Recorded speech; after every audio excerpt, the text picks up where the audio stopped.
Prenez part aux prières qui demandent à Dieu l'unité de son Église. Renouvelez, continuez cette prière sacerdotale. Qu'il soit un, Jean 17, 11, 22. L'Église est une dans la vie de Christ et dans l'amour de l'Esprit.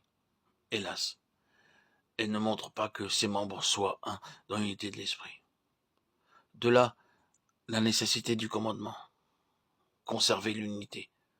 Demandez à Dieu que son Esprit opère avec puissance en tout pays, dans toutes les églises et congrégations de croyants. Au bord de la mer, quand la marée est basse, on voit quantité de petits étangs avec leurs habitants séparés les uns des autres par des rochers à mesure que la marée monte. Tous ces petits étangs sont submergés et se confondent dans le grand océan. Il en sera de même de l'Église de Christ, lorsque, selon la promesse de Dieu, l'Esprit sera répandu comme des ruisseaux sur la terre sèche. Ésaïe 44, 3. Chacun reconnaîtra alors sa puissance, et chez lui-même et chez les autres, et le moi s'effacera sous la domination de l'Esprit. Comment amener ce changement? Comment hâter les temps où cette prière sera exaucée? Qu'il soit un, afin que le monde connaisse que tu m'as envoyé et que tu les aimes comme tu m'as aimé. Jean 17, 22, 23. Que chacun de nous commence par lui-même. Dès à présent, prenez la résolution, vous, l'enfant de Dieu, de prouver de cette manière-là que vous êtes à Dieu et que son esprit demeure en vous.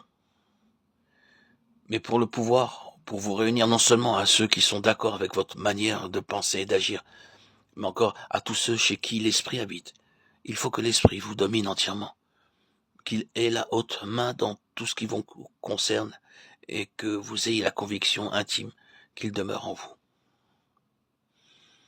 Priez sans cesse le Père, que selon les richesses de sa gloire, il vous donne d'être puissamment fortifié par son esprit dans l'homme intérieur. Éphésiens 3,16. Et faites-le avec la certitude que le Père accorde l'Esprit au nom du Fils.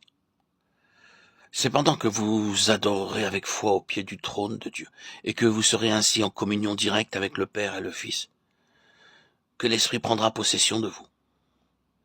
Plus il remplira tout votre être et fera grandir en vous l'homme spirituel, plus aussi le moi s'effacera, laissant à l'Esprit de Christ la liberté de vous employer à édifier et rapprocher entre d'autres croyants. L'Esprit de Christ sera en vous, l'onction sainte, l'huile de consécration, qui fera de vous ce que Christ a été ici-bas. Le messager de l'amour du Père.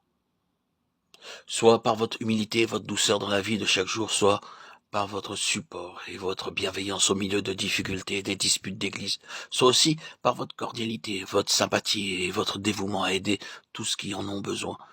Vous ferez voir que l'esprit qui habite en vous appartient à tous les membres du corps de Christ, autant qu'à vous-même, et qu'il se sert de vous pour atteindre, instruire et bénir tous ceux qui vous entourent.